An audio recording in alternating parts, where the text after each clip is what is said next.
Hey guys, so what do you think of the episode? Well, I'm Chancellor Agard from Entertainment Weekly, and I'm so happy to be here to moderate this conversation with the cast and producer of Zoey's Extraordinary Playlist.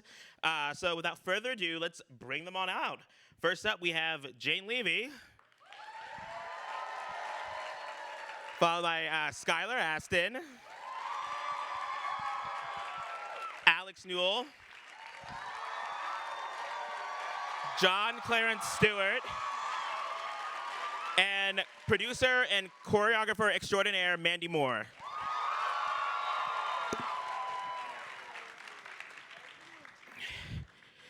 How you guys doing tonight? Good. Good. We were just dancing backstage to Alex. I know. We're out of breath. An amazing performance. Actually, I want to start with you, Alex, actually. This episode Smart man.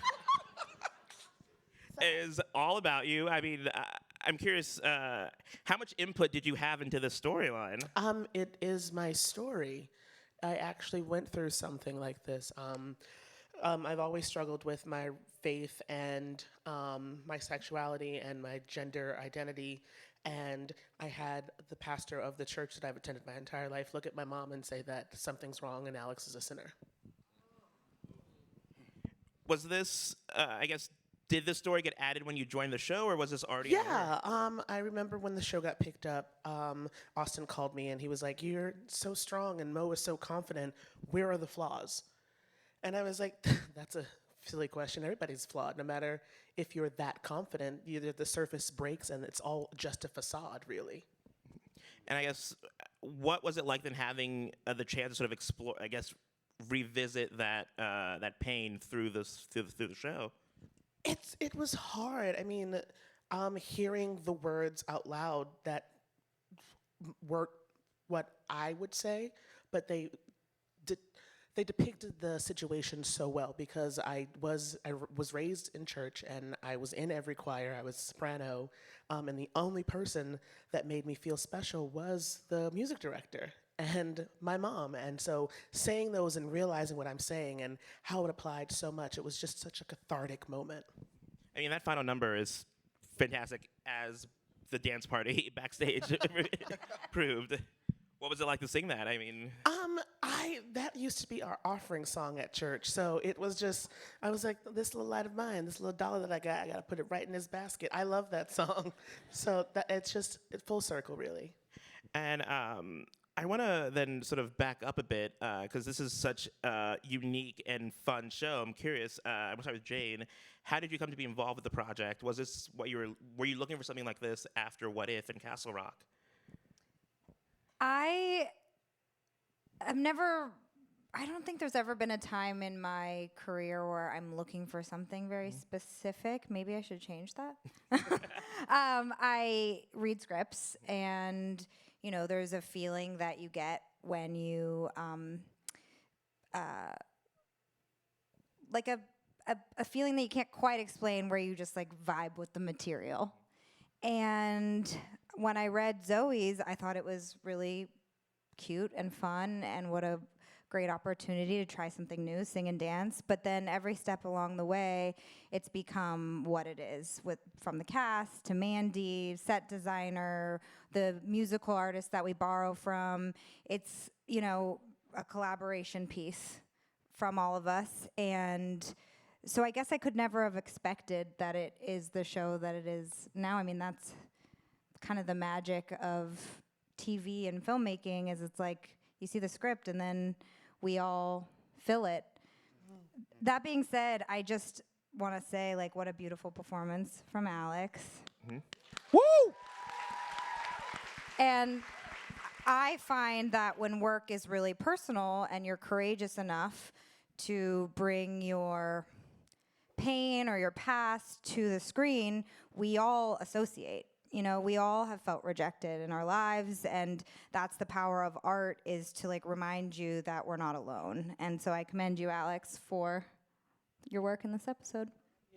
Love you, John. I mean, that's the interesting thing about this show. What I find really appealing to it, appealing about it, is that it's very much about empathy and the fact that we need to be there for each other. I mean, was that something you all connected with in reading the script? Yeah. Yes. I guess for the rest of the cast, I guess what attracted the rest of you guys to the project then? I mean, and did you have to audition? Was it a direct offer? Well, I think what I really like about the script is obviously just like the entire story, but something that's evolved throughout even season 1 is this like Zoey has this. It kind of was put on this earth with this special ability, and it's unbelievable how empathetic her character is, and she's kind of like an angel in a way. And like in this faith-based episode, and in episodes that you will definitely see, it's interesting how it's not just about like her figuring out her life and her story and her love interests, which were there, but like but there's also something else that's going on, and sometimes it's an extension of her family's extension that she has to help, or a complete stranger on the street, and that is what I love so much about the show. It's reminding us all to keep our eyes open and our hearts open.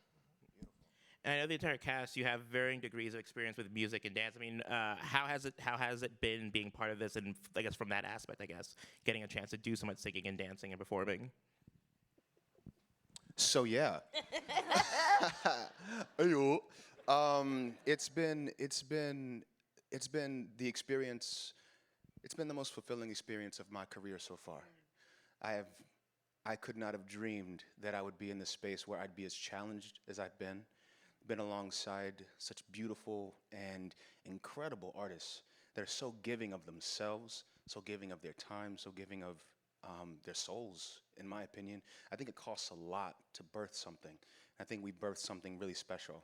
And yeah, every episode took me out of my comfort zone. I mean, it's not like, there are a lot of things that I haven't done, but I'm always in great hands. Thanks to this one over here, Mandy, who's incredible and fantastic at finding. I found that she located my physical vocabulary and enabled me to capitalize on certain things that I didn't know were possible. And that's a gift. And on that, I mean, Mandy, I think one of the things I find very sort of, what I think is very impressive about the show is that a lot of the musical numbers are done in, if not a single take or a single shot, but like, or 2 shots. Can you walk us through how you guys pull these off on like a television schedule of like 10 days of shooting? 8 days of shooting. 8 days, sorry. Yeah, no, don't be sorry. That would be great. So in the pilot, our director, Richard Shepard, and our showrunner, writer Austin Winsberg, we sat and knew in the pilot, like, that's how we want dance and performance to live in this show.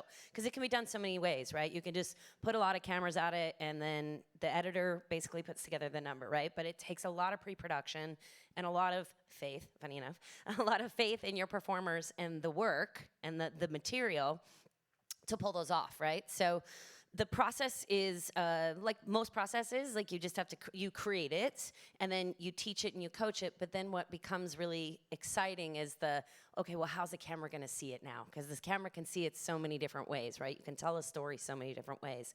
And that process with the directors and the performers and Austin is like an ever-evolving process, you know, that it's, you know, we put something up on its feet, and I'll shoot what's called a previs, and I'll send it off, and then someone's gonna have notes, well, like, maybe we should be on this side, and then I have to fight, no, I think it's maybe on this side, because that's how we did it, and then it's like, no, it should be over there. Whose POV is it? Is it Zoey? Are we looking at Zoey? Where's Zoey? You know, it's this, like, can't we find Zoey? It's a really interesting process for this show. That language of this show is really, really fascinating to me each time we get up with a number. Mandy and her team crafted the term and ideology, like, I don't even know what to call it, but zoality is what we call it, and that is, you know, Zoey's Reality. Zoality. And it's hard to get in and out of those. Like, we talk a lot about, like, you'll see, I don't know if anybody has picked up on this, but as soon as Zoey hears a song, she really has this, like, physical thing that she feels. And so that's a really important bridge for the audience, because I think if you don't understand that she's experiencing something, you're not going to go along that ride with her. So I just, like, you do such a good job at that, and it is only our job to make sure that we capture it right. Thanks, Mandy. And for the cast, I mean, I'm curious, how much time do you have to prepare these songs? Because, like, I imagine you have to learn them, record them, rehearsal. Can you walk us through that process on your end and how you guys get through all this in such a short amount of time? Well, it's a range. It depends on how much time we have. And there's most, I'm in every single musical number because it's coming from Zoe's superpower. And all of those I learn on the day because there's no time, but it's not like I'm doing anything that elaborate. But my path, I learn on the day, like right before we shoot it. And then, there's an episode coming up in which I actually sing and dance every single number in the episode, and we had 3 full days to learn those. There's a range. I mean, what is Yes, your... sometimes it's still being shaped and crafted on the day, just like the little nuances of it all. I think on average we get like 1 or 2 rehearsals, like Usually about an hour and a half or 2 hours each time. Exactly, and sometimes it's split into 2 days, and it changes because Mandy will have had an opportunity to see the set and go, we have to change it because it's on this side now or whatever. But it's a work in progress. It's a lot of first instinct theater, but like what Mandy does so well is like she taps into something in all of us where it just brings out our best. It always feels like it makes sense because she's thinking of me doing it and not her or dancers doing it. So it is easy. She makes it easier on us. We like each other. We love each other so much. It's fun to create with these guys because they're really incredible at what they do, and so it's a treat to get in there and figure out, how does Max move, how does Mo move, how does Zoe move, how does Simon move, because they're different, right? And each story is different. The way that it's these songs are emotions, and there's stories being told of these people's lives. So it's certainly not. Our first rehearsal is usually like creation, like we all just go like throw a million things up at the wall and figure it out. And then the second one, it's like, okay, you're shooting that tomorrow, so figure it out. This is what we're doing, And when I say that it's still being shaped and crafted on the day, that's actually a testament to you, because there will be times where I'm coming through with the coffee trays and like I do that jeté and my head kind of pops in this campy way. And, Mandy and Jillian will be like, that head pop though? And I'm like, should I stop doing that? And they're like, no, keep doing it. So we're actually encouraged to do these things that come right from us, where some people, if it wasn't their idea, they would, shape, kibosh it right away. But we're encouraged here. I guess this is a 2-part question for you guys. I mean, first, what's been the most challenging musical number to do so far? It's a spoiler. Yeah. I guess in these first 4 episodes then that have aired. Ooh, well, that first one, in episode 2, Music in Me, was massive. It was huge. You had the full cast. You had 50 dancers. It was, I think, 5 different scenes. So for my department, that was one of the most complex. But honestly, some of, like, Great Pretender, we probably did 4 versions of that, because that's also a thing in our show that, like, sometimes the dance is not what you would consider dance, but it is a dance within the space. It's a dance with timing. It's a dance with nuance. So, like, Great Pretender wasn't kicks and turns and leaps, but there's a lot of thought that goes into that. Like, okay, where should Mo start? Where does Mo go? How long does he stay on the stairs? Is it weird that he stays this long? I don't know. Is it one shot? There's a lot of those really complex things that, just because they're not turning and leaping and jumping doesn't mean that it's not a really complex number. And do you guys have any favorites from these first 4 episodes when you look back at them? I mean,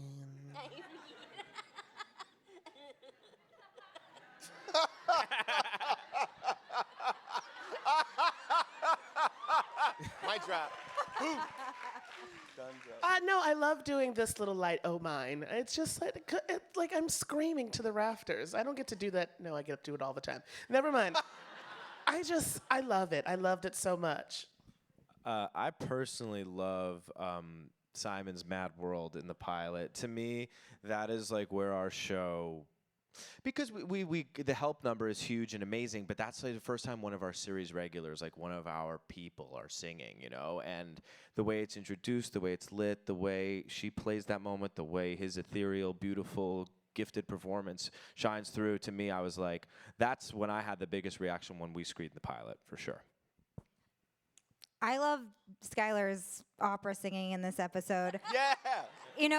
Like every musical number, Zoe learns something because it's what's going on the surface, not what we project. But sometimes it's just a joke, And like I remember Austin saying that to me, being like, "Some musical numbers are just a joke. Like, laugh, Jane. Loosen up, okay?" Scott, I'm glad you brought up John because my next question is for John. What's interesting about your character is that with your character, the show sort of exploring grief and the fact that like when you lose a parent, that doesn't just you don't just move on, that you carry that with you forever. What has it been like for you to sort of dig into that material? It's been a gift, man.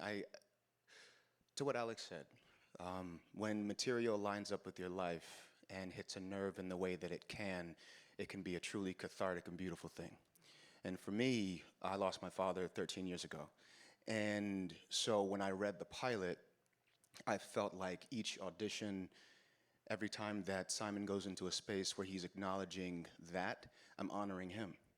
And so it's been this interesting process of trusting that my experience of grief is enough, that there is no specific way to, process losing someone, and that there's something specific about Simon in this stage of grief, because when it just happens, there's the denial, there's all of these things, and there's this gift that I get to track his evolution to finding a new normal, which I think that's what happens when we experience that. We have to find a new normal, So that's been my experience navigating that aspect of the show. Have there been particularly heavy days on set for you? Yeah, the pilot, shooting the Mad World number. I don't tell many people this, but like before we shot the number and after we shot the number, I locked myself in the trailer and just bawled. And had, my friends that I called and talked to because I felt like, I don't know if I can go to this space. I don't know if I want to go to this space. But then I thought, how many people have been through this? And what is this show that we're making?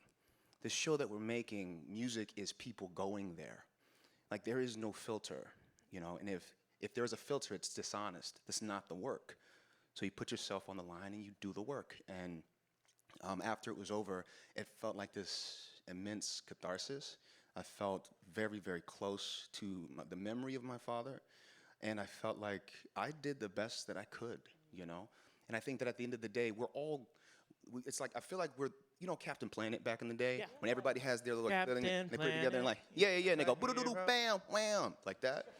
I think that we all bring something to the table, right? We all bring that ring that we have to the table. We bring it and we put it on the table and we bring all of it. And then when we give all of ourselves, we make something really beautiful every time. And I think that, we have people to facilitate greatness. Mandy, like a wizard. Yeah, that's how I feel. I mean, the name of the show, it isn't afraid to go these heavy places. With Jane, her Zoe's story with her father is also very powerful and moving. What has it been like to work with Peter Gallagher? Because he's giving a tremendous performance as well, and those things are very emotional a lot of the time, too. Well, our creator, Austin Winsberg, his father had PSP. And he lost his father. And so I personally think the relationship between Zoey and her father is like the core of the show. I think that it's not coincidence that she gets this power at the beginning of her grieving process, that her world opens up as her world is also getting smaller. But working with Peter has been, you guys are all probably too young to watch the OC. An iconic show. But like when he was Sandy Cohen, I felt like he was our universal father. It was like, oh, that's the dad we want. And he gets to play my dad, and I feel so lucky. He's such a great, generous actor, and I'm so moved by him. And I feel so comfortable with him, and he has the ability to break my heart, for sure. And before we move on to audience questions, Skylar, I feel like there's a lot we haven't dug into with Max yet. What can you sort of tease about what's coming down the pike for him? Well, I find it interesting that Max kind of gets to go on his own journey through season 1, and he gets to find himself when not in Zoe's experience. And when he finds himself, it's actually interesting to see how Zoey relates to that experience, and you will definitely see that. That is me being as vague as possible, but I know what I mean. And I really love playing it, and I loved working with her through it all. And it's really fun when all the cards are on the table and to see where Zoey and Max actually stand. With that, I guess we'll open up to your questions. I think we have mics. And someone over here already. Okay, lights. Atmosphere. Hi, Art and design. guys. My name's Emily. I'm an animation major here at SCAD, but I was a dancer in high school, so Mandy Moore, I love your work. Big fan. I wanted to know what was your experience like coming from your past work, coming into this show, also choreographing and producing? Has it differed in any way? Have you found any challenges? And just what was your experience? Yeah, well, I mean, before this, I had a whole life of working in live variety, and that was kind of my world for about 10 years. So to go into scripted was terrifying, I'll say that. And knowing that, that we would have to produce the amount of work that we had to do each week, that actually didn't scare me. It was just making sure that it was like legit stuff. Like I just wanted to get in there with these guys and create things that were deeper than rhinestones and toe touches. Like I just, I don't see dance that way anymore. And now I'm screwed for life that I've worked with these guys, because now I'm just like, oh, everything has to mean something at all times. So, I mean, I've learned so much on this show. Like everyone says that, but I really holy smokes. I mean, I just felt like I got shoved out of it when we wrapped, and I kind of don't know what to do with myself, because I feel like it was like creme de la creme every day. Got to just create awesome stuff. And you guys haven't even seen all the stuff coming up. I mean, I'm looking at episode 4 like, oh, you have no idea. It's really cool. So excited. You guys have no idea how much I've been looking forward to this moment. Okay, so as a High School Musical kid and as like a Glee kid, this is amazing, first of all. Second of all, I want to say that I have a question that is tailor-made for you guys.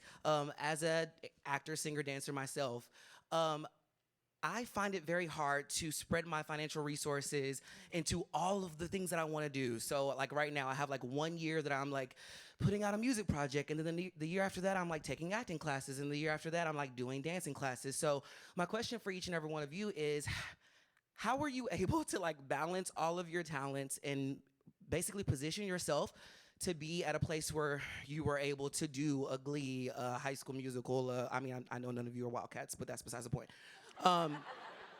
Or a Zoey's Extraordinary Playlist, if you will. And I'm gonna shut up now.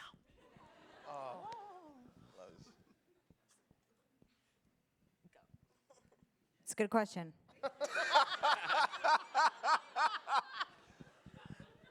Anyone? Yeah, okay, cool. Bet. All right, cool. It's a thinker. Jeepers. So, don't get mad. Don't get mad. To your question, man, I think that one of the biggest things that I found with this project is you do everything that you can and you choose to show up. A lot of times it's very rare that you're going to, at least for me, I'll speak for myself, it's very rare that I feel like I have everything right where it needs to be to step into a moment, right? But stepping into the moment, you can do with fear. You step into the moment with that, and you show up and you do what you can. So for example, with the audition, when I told Jane that I could sing when we were hanging out, and she asked me if I did, my agent didn't even know that I sang. Singing has been a part of my life for a long time, but it's not something that I have run around doing and telling people about. It's just something that I do for myself.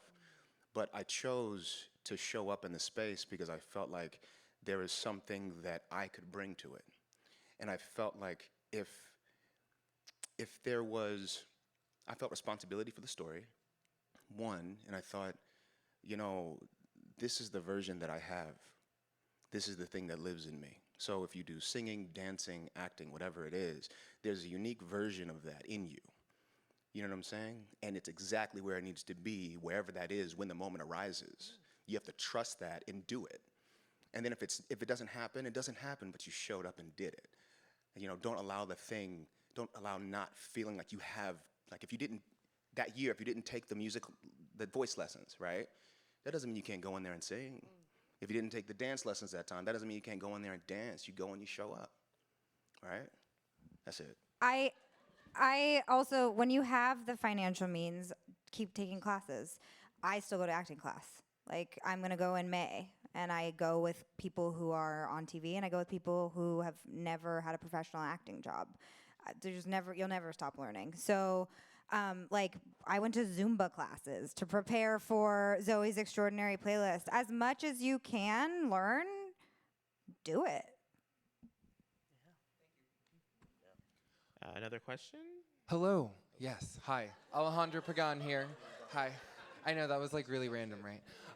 But anywho, thank you once again for coming here to SCAD and sharing your extraordinary playlist. That's amazing. But I wanted to know, what was the process like with choosing the songs within the quote-unquote playlist? Because, you know, you guys had all these songs, and like, what was it like in the writer's room if you guys were able to like sit in on that, and, you know, choosing the songs that, you know, Zoey would hear everybody like, you know, feel, if that makes sense. Well, I wasn't in the writer's room, but I was very lucky as a producer to be in the early talks of outlines. So we would get outlines, and Austin Winsberg, our creator, is a G. He also loves music. So from what I know of that process, and I'm not going to talk for him, but I know that number one, the story or the song had to fit within the story, you know. And there were a couple times that like a story point had to be made, and we either couldn't clear a song or he couldn't figure out the right one, and then it would be this like Austin's extraordinary trying to find a song that fits for that moment. And that was like a whole text chain for days and emails for days, probably asking all of us, hey, what song should that be? But, you know, a lot of that was in the writer's room. You know, they did an incredible job of finding all those. Anything else? Hello, my name is Jai Smith, and my question is, how did you guys' like stage experience like help you with Zoey's Extraordinary Playlist, if that makes sense? It helped a tremendous amount. Seriously, that feeling of we're going live, it's that feeling that you get when you're waiting in the wings, and there's definitely that, like, you know, Mandy and Jillian and Jeffrey, they're like, okay, go. Like, you know, like, it's time to go now. And they're just like, all right, I was like, what's the one thing? And, you know, we are fortunate where we are able to, God forbid it doesn't go right, we get a couple cracks at it. But we want it to work every time, you know, and we're not relying on that. So I think that is something similar, that kind of fearlessness that you can only get from theater. I think also with that, doing 8 shows a week really put something in your brain of how to do it the same exact way each and every time. And I think that comes in handy with doing one-shots a lot and making sure that you're hitting your mark and you're doing it the exact way, because there are so many other moving pieces that go along with it. I can't do anything the same way twice.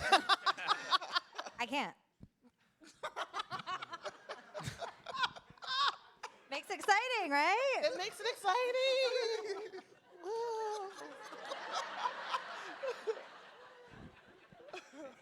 I can't. I guess we have time for one more question. Hi, I'm Melly Mendez. I'm a film and TV major here in Atlanta.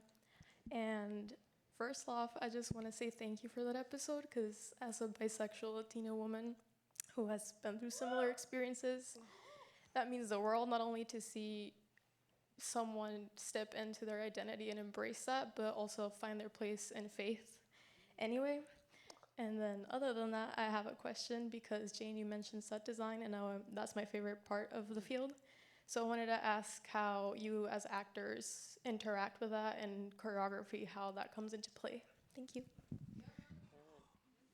Well, our set designer, Rusty Smith, was first of all so inspired. I think everything you look at on camera, you're just like, okay, I want to work there, I want to live there, I want to visit there. And it was, you know, choreography is really, my department was intersected with his department many times, because obviously in, say, episode 2, when we're in the coffee shop, they built that coffee shop, and all of it had to be built for the parameters of 8 dancers moving through with 20 extras sitting there, right? So, I find that fascinating, that I can go into a space and like talk to the person who designed it, and then I can be like, oh, well, I'm gonna have Skylar jump up on that thing, so can you just make sure it doesn't break? Because that's not good if Skylar jumps on it and it breaks. And then we have to like practice jumping on it to make sure it doesn't break. So I think a good set designer not only understands like how to create the world, but also how that world intersects with all the other departments, you know. Well, thank you all for coming tonight, and please make sure you tune into Zoey's Extraordinary Playlist on NBC. Thank you, guys.